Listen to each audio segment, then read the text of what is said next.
Hey everyone, how's it going? My name is Liz Yang and welcome to Crypto Builders of New York City, a show that shines a spotlight on builders, founders, and visionaries right here in New York City, the crypto capital of the world.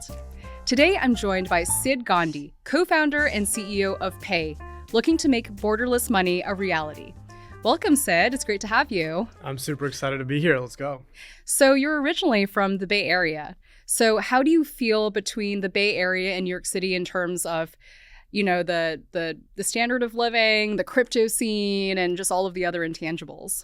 New York over everything in all of those categories and more. Wow, I feel like usually California people are so diehard California, and I say this as like a Californian myself. Yeah, I used to be, and I thought I would die on the West Coast, but I think that's changed for me now. I love New York. How'd you get New York pilled? I moved out here. I visited many times and I always saw myself like spending some time out here. And then I actually moved out here, started the company, and had no reason to leave. Yeah, I also feel like for what you're doing in the stablecoin space, it probably makes the most sense to be in New York, right? I think that was a really big part of it. I mean, I think the people out here, the relationships I've made in the industry, as well as like VCs and other people, there's nowhere better.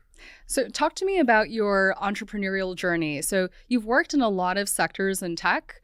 I think cybersecurity and healthcare, AR, VR, computer vision. You've worked at Apple Maps, and now you're in crypto. So what is it about crypto that really drew you to this space as a founder? I mean, I've been in crypto technically since 2012. Okay. Wow. Early. Yeah, pretty early. That's when I found out about Bitcoin and started buying Bitcoin.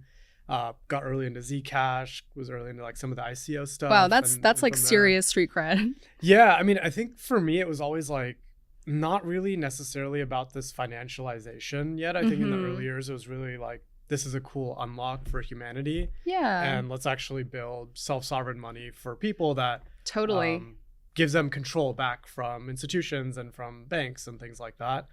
And I really carried that through the last 10, 12 years that I was working in Web 2, when I was working at Apple, when I was working at Cruise, and took everything that I learned from there about product, about privacy, about building good UX for people, and applied it back to that spark that I had before when I first found out about Bitcoin. And really that's what Payy is. So why now? You know, why 2 or 3 years ago when you started Payy? Yeah, so when we started Payy 2.5 years ago, stablecoins and privacy were both like the most unsexy thing you could talk about. Privacy was like super no, people were going to jail. Stablecoins were super boring at a time where you had like DeFi and NFTs and you had meme coins, and it was like super exciting. But I think what we've seen is our bet 2.5 years ago for stablecoins, for digital cash, for this idea of a crypto neobank was correct. And now finally people are seeing that privacy matters, stablecoin matters, and you can actually build real products for real people in the world. The cool thing is we have a 2.5 year head start on all of the random stablecoin projects that we've seen come up over the last few weeks. There are months. It's There's a very like saturated 10,000 space. of them, right? And Yeah. it's just like, okay, cool. Like this was an opportunistic thing that you started just because stablecoins sounded cool now all of a sudden. But I think what it really takes to win in the long term is real conviction and focus. And I think the team at Payy really has that and has had that for a few years now. Absolutely. We were actually chatting about this a little bit before the show. It's like when a meta happens and you start building toward that, you're going to be far too late because you don't have real conviction. So I'm actually quite curious, from 2 or 3 years ago, are there any predictions or convictions that you had that did come out to be true and some that didn't pan out? I think the biggest one is that privacy matters. Not because you want to hide bad things that you're doing on chain, not because you're super anarchist or cypherpunk, but because you can't build a real financial system without privacy. Oh, yeah. And now finally, I would say in the last couple months, people have started re-understanding this privacy narrative and understanding that consumers aren't going to come on chain en masse if all of their data and payments can be tracked. Businesses aren't actually going to come on chain if they can see their competitors can see all of the payments that they're making and receiving. And so to me, privacy is the last real roadblock to mass adoption. When I say mass adoption, I'm not talking about like a few people coming on chain.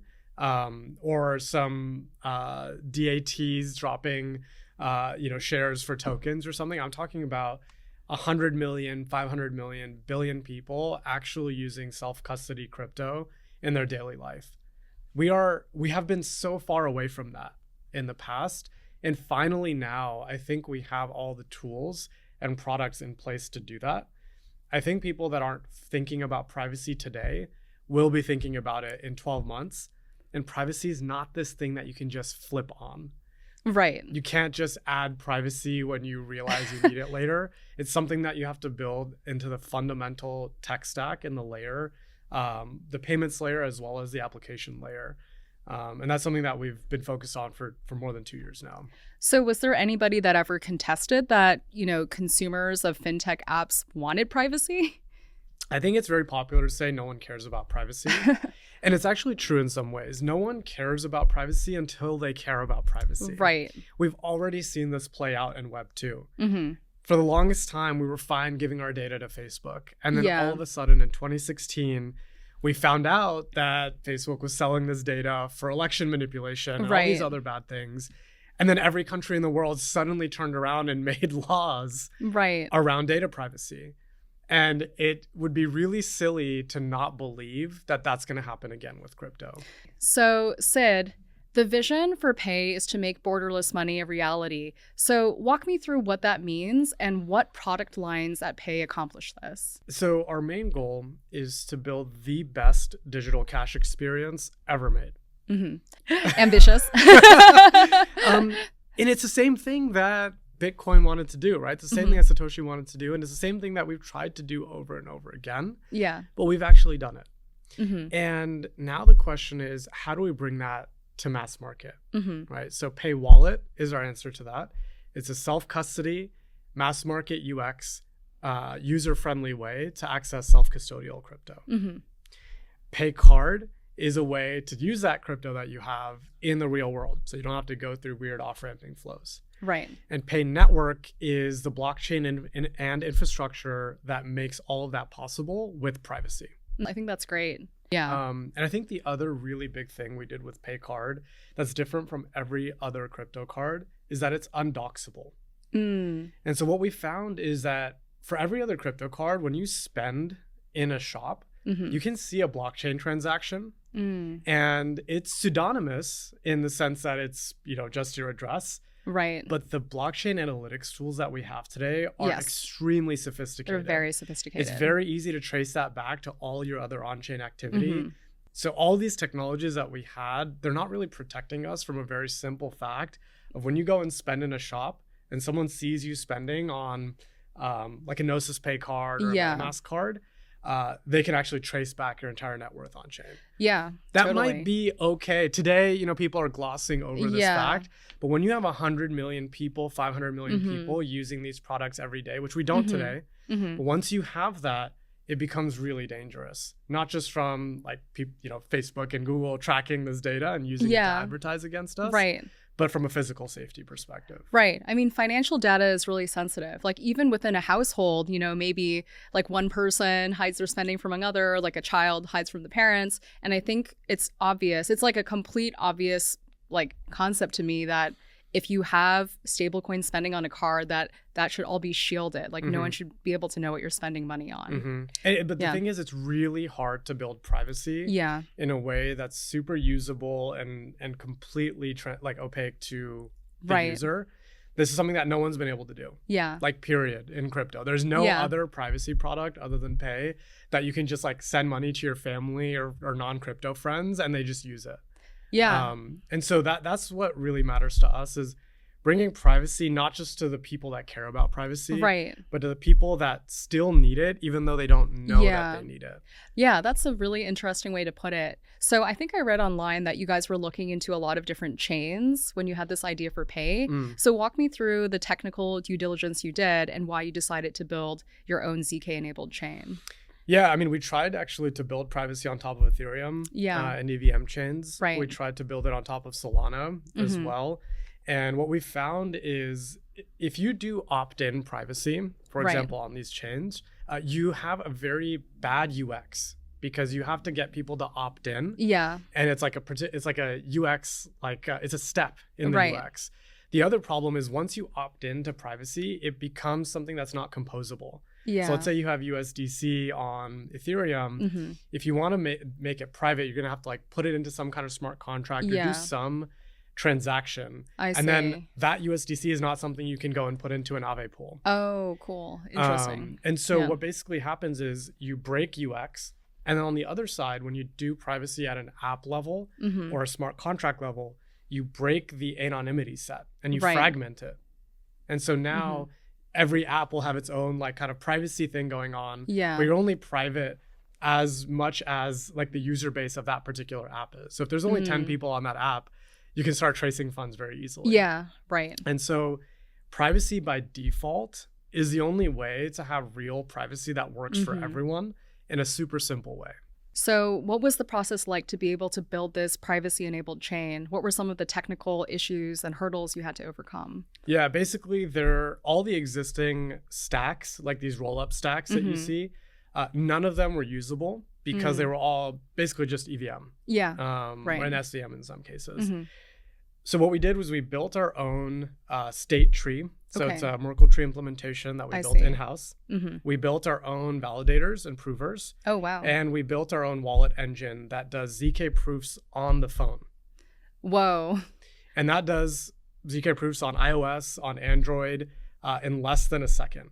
Wow, that's really fast. Because I think on other chains it could take a few minutes, right? In the good case, when you have server-side hardware accelerated, they're doing ZK proofs in a few minutes. Okay. We do it on consumer-grade phone hardware. Even on like old Android phones, it's under a second. So Sid, I was reading this Chainalysis report that was covering stablecoin transaction volume growth in different regions. And the top 2 regions for growth year over year from 2023 to 2024 were actually Latin America and Sub-Saharan Africa. So I'm curious about how this affects, your go-to-market or how you think about your product lines and things like that at Payy. Yeah, I think we've seen from our own data, both of those regions have been quite well adopted with Pay Card. People in those regions want to save in stables. That's the first step. They also want to then use those stables. Otherwise, you're just going back and forth between local currency and stables, and you lose a lot of money on transaction fees. So we've already seen adoption there. Going forward, we want to take all of the organic adoption that we've had today, which has been fully organic, unpaid acquisition on Twitter, and use the data that we've collected on the Pay Card transactions and then apply that into a growth strategy. That's what we're working on right now. When you're thinking about product development, do you think about localizing the products that you have, or do you think about special feature sets for regions that might call for specific use cases? Initially localizing. So the Pay app is available in Spanish today. But the reason we're building the app as well as the infrastructure for Payy Network is the ability for others to build local experiences on top of Payy Network. Now, the question is, well, like, why do you need more apps, right? And it's the same question that we have in like messaging apps, for example. We have WhatsApp. It's kind of the universal, applies to every country messaging app. But you also have local apps in a lot of countries around the world. Like WeChat. Exactly. And those local apps connect better into the local economy. They have more cultural preferences that are integrated into the app. Right. And that's why they're successful. And so we see the same thing happening with apps built on top of Payy Network. Now, the really advantageous thing is that when you build on top of Payy Network, you get automatic access to all the fiat ramps that we have built in, as well as the Visa card integration. And if there's users that have already KYC'd, they don't have to go through KYC again on your app. This year was a huge year for stablecoins. The passage of the Genius Act, Stripe acquiring Bridge. I'm curious to hear your thoughts in terms of what opportunities you see with existing financial institutions and fintech providers with Pay Card or the Payy Network. Yeah, that's a good question. So far, the way to attract people to build on your chain or your network has been incentive driven. And the reason behind that is that every chain is essentially equivalent, especially all the EVM chains. From a feature perspective, they're more or less exactly It's been commodified. Yeah. So the question is, okay, now you have like 10 different stablecoin chains. You have the one from Circle, you have the one from Stripe, you have a bunch of other ones. When a business chooses to build an application or integration to one of those chains, what is keeping them on that chain? Because from a technical perspective on EVM, all you have to do is change the chain ID. Right. And you can start doing everything on a different chain. Mm-hmm. And it's trivial to move funds across chains now with all the cross-chain solving and cross-chain providers. So all of these chains are going to have a really hard question, which is how do we actually retain businesses? Right. We can't just pay them like we used to back in the good old crypto days. Like these are Fortune 5,000 companies that are going to use the best product. Right. Because it's the best product, not because someone's paying them. Uh-huh. So that's going to be a really hard question, not only for the corpo chains to answer, but also the stablecoin L1s that are coming up to answer. Yeah. Our approach to that is by building the best product available when you compare across all these stablecoin chains. Mm-hmm. The moat is compliant privacy. Mm. None of the other chains have implemented any kind of privacy. Mm-hmm. They all say they're going to add confidential payments. Mm-hmm. We tried to do that 2 or 3 years ago. We know how hard it is to do on Ethereum. Or on EVM chains. I already told you why a little bit earlier. And the second part is compliant privacy. Mm-hmm. For 2.5 years, we've been working on ZK technology to build out what we call proof of lineage. That basically allows you to do things like AML tracing, but in a fully private way using ZK proofs. Interesting. Right? That is just hardcore technology that takes a very long time to build, that can't be shoehorned on top of EVM or Solana. And that's going to attract businesses that actually care about not revealing all their payments to the whole world. Right. It's very simple. And once you onboard those businesses, we have a moat that keeps them in, because you can't easily move off this compliant privacy rails onto something that's completely open. Second, we have all the fiat ramps integrated at the network level. Okay. So to move off of Payy Network, you would need to go re-sign all those agreements. And you have KYC users, like I mentioned earlier. Right. And so all of those things combined, once we get a company to build on Payy Network, they're going to stay there. Right. Versus every other stable chain is going to be like, well, we're building on EVM. Like, why don't we just go build on Ethereum? It's better in every way once they get the fees down lower, right? Yeah. So that's kind of the thesis I have for the next 12 to 18 months. Yeah, I think that's very compelling. You know, you guys have the KYC users, you guys have the tech, and you guys have the partners that already signed up. That's interesting. So walk me through the competitive landscape for stablecoin cards at the moment. Or actually, what competitors would you say you have? Or how would you bucket them? Yeah, I mean, I think you have the new meta as of Monday this week called the neobank meta. Only in crypto. And then there's a bunch of tweets around that again. And a bunch of VCs did some like industry analysis type research or whatever. Yeah. But yeah, I would say like everyone's trying to build towards the same financial super app, right? At the end of the day. And to be very honest, it's pretty easy to build this kind of thing if you just build it on top of EVM. Yeah, totally. And there's a playbook. There's a playbook, and you have all these APIs. You kind of just hack them all together, and you have like nice UI, you KYC users, whatever. Right. But even then, I get messages on Twitter and Telegram every day being like, I am a user of X, Y, or Z product, or I've used all of these different stablecoin cards and stablecoin apps. Payy is by far the best one that I've ever used. That's not something that like I'm prompting anyone to say. You can go on Twitter and like see people tweet publicly about this. And the question is, yes, there's a lot of competition. Even Robinhood's, doing something. Galaxy launched Galaxy One. Plasma is saying they're going to do Plasma One. They're all going to be generic. They're all going to be copy paste Me Too products. Right? What is the true differentiation that people are going to want? It's going to be ease of use. And once they realize they want privacy, it's going to be privacy. And so we have two bets going at the same time. One, that all of these other products are going to have worse UX than us. And I think we've already proven that out.